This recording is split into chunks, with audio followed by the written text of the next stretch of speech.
Item ಯಾವುದೇ ಇರಲಿ try ಮಾಡಿ ಆಚಿ ಚಿಕನ್ ಮಸಾಲಾ. ಆಚಿ ಚಿಕನ್ ಮಸಾಲಾ. ಯಾದಗಿರಿಯಲ್ಲೂ ಕೂಡ ಈಗ ಸಿಲಿಂಡರ್ ಟ್ರಬಲ್ ಹೆಚ್ಚಾಗ್ಬಿಟ್ಟಿದೆ. ರೊಟ್ಟಿ ಕೇಂದ್ರಗಳಿಗೆ ಸಿಲಿಂಡರ್ ಬಿಸಿ ತಟ್ಟುತ್ತಾ ಇದೆ. ನಗರದಲ್ಲಿ ಅಥವಾ ಯಾದಗಿರಿಯಲ್ಲಿ 100ಕ್ಕೂ ಹೆಚ್ಚು ರೊಟ್ಟಿ ಕೇಂದ್ರಗಳಿದ್ದಾವೆ.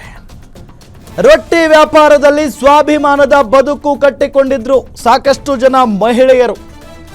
ಪ್ರತಿ ಜೋಳದ ರೊಟ್ಟಿ 7 ರೂಪಾಯಿ ಬದಲು ಈಗ 8 ರೂಪಾಯಿಗೆ ಹೆಚ್ಚಳ ಮಾಡಲಾಗಿದೆ. ಅಂದರೆ 1 ರೂಪಾಯಿ ಜಾಸ್ತಿ ಮಾಡಿದ್ದಾರೆ. ಒಂದು ರೊಟ್ಟಿಗೆ 8 ರೂಪಾಯಿ. ಸಿಲಿಂಡರ್ ಸಮಸ್ಯೆಯಿಂದ ರೊಟ್ಟಿ ದರ ಏರಿಕೆಯಾಗಿದೆ. ರೊಟ್ಟಿ ಮಾಡಿ ಬದುಕು ಸಾಗಿಸುತ್ತಿದ್ದ ಮಹಿಳೆಯರಿಗೆ ಈಗ ಸಂಕಷ್ಟ ಎದುರಾಗಿರೋದು. ಲಕ್ಷ್ಮೀನಗರ, ಬಸವೇಶ್ವರ ನಗರ ಸೇರಿದಂತೆ ವಿವಿಧ ಬಡಾವಣೆಯ ಮಹಿಳೆಯರು ಗ್ರಾಮೀಣ ಭಾಗದಿಂದ ಸೌದೆ ಒಲೆ ಮೇಲೆ ಮಾಡಿದ ರೊಟ್ಟಿಯನ್ನ ಖರೀದಿ ಮಾಡ್ತಾ ಇದ್ರು. ರೊಟ್ಟಿ ದರ ಏರಿಕೆಯಿಂದ ವ್ಯಾಪಾರ ಕಡಿಮೆಯಾಗಿದೆ. ನೋಡಿ, ಒಂದ್ ಕಡೆ ಅದನ್ನೇ ನೆಚ್ಕೊಂಡು ವ್ಯಾಪಾರ ಮಾಡಿ ಜೀವನ ಸಾಗಿಸ್ತಾ ಇರುವಂಥ ಮಹಿಳೆಯರು ಒಂದು ಕಡೆ, ಇನ್ನು ಮತ್ತೊಂದು ಕಡೆ ಈಗ ಪಾಪ ಹಾಸ್ಟೆಲ್ಗಳಲ್ಲಿ PGಗಳಲ್ಲಿ ಇದ್ಕೊಂಡು ಜೀವನ ಮಾಡ್ತಾ ಇರ್ತಾರಲ್ಲ ಬ್ಯಾಚುಲರ್ಸ್, ಸೊ ಅವರು ಇದೇ ರೀತಿಯಾಗಿ ಈ ಹೋಟೆಲ್ಗಳನ್ನು ನೆಚ್ಕೊಂಡು ಬದುಕ್ತಾ ಇದ್ದಾರೆ. ಸೊ ಈಗ ಹೋಟೆಲ್ಗಳಲ್ಲಿ ಒಂದು ಕಡೆ ಗ್ಯಾಸ್ ಸಿಗ್ತಾ ಇಲ್ಲ, ಹಾಗಾಗಿ ಪ್ರತಿನಿತ್ಯ ಈ ಹಿಂದೆ ಸಾಮಾನ್ಯವಾಗಿ 7 ರೂಪಾಯಿಗೆ ಒಂದು ರೊಟ್ಟಿ ಮಾರ್ತಾ ಇದ್ರು, ಈಗ 8 ರೂಪಾಯಿ ಮಾಡಿದ್ದಾರೆ. 1 ರೂಪಾಯಿ ಜಾಸ್ತಿ ಆಗಿದೆ. ಸೊ 1 ರೂಪಾಯಿ ಜಾಸ್ತಿ ಆದರೂ ಕೂಡ ಪಾಪ ಸಂಕಷ್ಟ ಇದ್ದೇ ಇರುತ್ತೆ.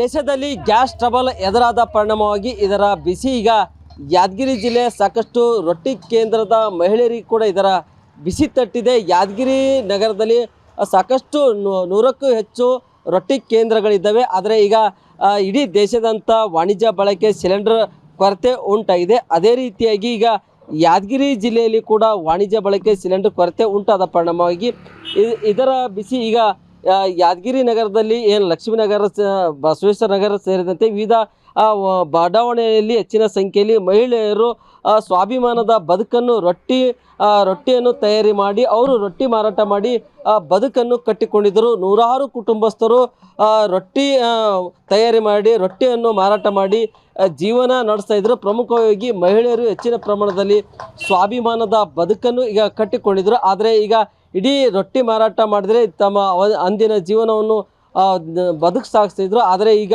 ಸಿಲಿಂಡರ್ ಕೊರತೆ ಉಂಟಾದ ಪರಿಣಾಮವಾಗಿ ಈಗ ರೊಟ್ಟಿ ಕೇಂದ್ರದವರಿಗೆ ಅದರ ಬಿಸಿ ತಟ್ಟಿದೆ.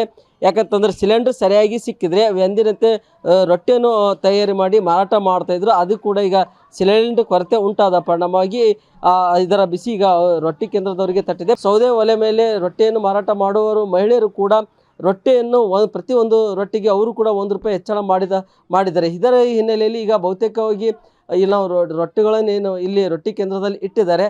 ರೊಟ್ಟಿ ಮಾರಾಟ ಮಾಡುವಂಥ ಮಹಿಳೆಯರು ಕೂಡ ತಮ್ಮ ನೋವನ್ನು ಕೂಡ ವ್ಯಕ್ತಪಡಿಸಿದ್ದಾರೆ. ಖುದ್ದು ಇಲ್ಲಿ ರೊಟ್ಟಿ ಕೇಂದ್ರ ನಡೆಸುವಂಥ ಮಹಿಳೆಯರು ನಮ್ಮ ಜೊತೆ ಇದ್ದಾರೆ. ಇನ್ನದಕ್ಕೆ ಅಮ್ಮ, ಈಗ ಸಿಲಿಂಡರ್ ಸಮಸ್ಯೆಯಿಂದ ನಿಮಗೇನು ಸಮಸ್ಯೆ ಆಗಿದೆ? 1 ರೂಪಾಯಿ ಹೆಚ್ಚಿಗೆ ಮಾಡಿರಲ್ಲ, ಯಾಕೆ? ಏನು ರೊಟ್ಟಿನೇ ಇಲ್ಲ, ಅದಕ್ಕೆ ಹಂಗೆ ತುಂಬವ್ರಿ ನಮ್ಮ ರೊಟ್ಟಿ. ಅದಕ್ಕೆ ಗ್ಯಾಸ್ ಮೊದಲು ಸಾಕೊಟ್ಟಿತ್ತು, ನಾವು ಸಸ್ತಾನೆ ಕೊಟ್ಟಿವಿ, ಏನು ನಾವು ಮಾಡ್ಕೊಂಡಿವ್ರಿ. ಈಗ 3,000 2,500 ಒಂದು ಸಿಲಿಂಡ್ರ್ ಆಗೋಣ ನಾವು 5 ಗಂಟೆ ಮುಚ್ಕೊಂಡು ಮನೆಗೆ ಹೊಂಟೇವ್ರಿ ಸರ್. ನಮ್ಮ ರೊಟ್ಟಿ ಹಂಗೆ ಕುಂತಾವ್ರಿ. ಏನು ಕಟ್ಟಿಗೆ ಮೇಲೆ ಮಾಡ್ಕೊಂಡು ಬಂದಿವಿ, ರೊಟ್ಟಿ ಮಾಡ್ಕೊಂಡು ಬರಕತ್ತೀವಿ. ಅದನ್ನೇ ಜಾಸ್ತಿ ರೇಟ್ ಕೇಳಕತ್ತಾರ ಮಾಡೋರು. 1 ರೂಪಾಯಿ ಹೆಚ್ಚಿಗೆ ಕೊಡ್ರಿ ಅಂತಾರೆ. ಈ ಸ್ವಲ್ಪ ತಂದು ಇಲ್ಲಿ ಇಟ್ಕೇಸಿ ಮಾರಾಟ. ಕಟ್ಟಿಗೆ ಮೇಲೆ ಮಾಡ್ಕೊಂಡು ಬಂದಿರಮ್ಮ? ಇಲ್ಲಿ ಎಲ್ಲಿ ಮಾಡ್ತಾರೆ ಕಟ್ಟಿಗೆ ಮೇಲೆ? ಇಲ್ಲೇ ನಮ್ಮ ರೂಮ್ ಒಳಗೆ, ಎಲ್ಲಿ ನಮ್ಮ ಊರಾಗ ಎಲ್ಲಿಗನ ತ್ರಾಸ ಮಾಡಿ ತೊಗೊಂಡು ಬರಕತ್ತೀವ್ರಿ ಸರ್. ಈಗಂದ್ರೆ ಸಿಲಿಂಡರ್ ಸಲಾಗಿ ನಮಗೆ ಪ್ರಾಬ್ಲಮ್ ಬಂದದ. 1 ರೂಪಾಯಿ ಹೆಚ್ಚಳ ಆಗ್ಯದಲ್ಲ ನಿಮಗೆ? 1 ರೂಪಾಯಿ ರೊಟ್ಟಿಗೆ ಹೆಚ್ಚಿಗೆ ಮಾಡಿರಿ, ರೊಟ್ಟಿ ಮಾರಾಟ ಆಗ್ಲತ್ತದ? ಏನು ಮಾರಾಟ ಇಲ್ಲ ರೀ, ಹಂಗೆ ಕಡಿಮೆ ರೀ. ನೀವು ಮಹಿಳೆಯರು ಪಾಪ, ಯಾಕಂದ್ರೆ ಹೆಣ್ಮಕ್ಳು ರೊಟ್ಟಿ ಮಾರಾಟ ಮಾಡಿ ಜೀವನ ನಡೆಸೋರು. ಏನು ಇದ್ರ ಮೇಲೆ ನಮ್ಮ ಸಂಸಾರ ನಡೆದವ್ರಿ ಸರ್. ಇದು ಇಲ್ಲಿನ ರೊಟ್ಟಿ ಕೇಂದ್ರದ ಮಹಿಳೆಯರು ಕೂಡ ತಮ್ಮ ನೋವನ್ನು ವ್ಯಕ್ತಪಡಿಸಿದ್ದಾರೆ. ಈಗಲೇ ದೇಶಾದ್ಯಂತ ವಾಣಿಜ್ಯ ಬಳಕೆ ಗ್ಯಾಸ್ ಟ್ರಬಲ್ ಎದುರಾದ ಪರಿಣಾಮವಾಗಿ ನಮಗೂ ಕೂಡ ಗ್ಯಾಸ್ ಸಿಲಿಂಡರ್ ಸಿಗ್ತಿಲ್ಲ. ಅದೇ ರೀತಿಯಾಗಿ ಸೌದೆ ಒಲೆ ಮೇಲೆ ತಯಾರಿ ಮಾಡಿಕೊಂಡು ಬಂದಂಥ ರೊಟ್ಟಿಯನ್ನು ಮಾರಾಟ ಮಾಡ್ತಾ ಇದ್ದೀವಿ.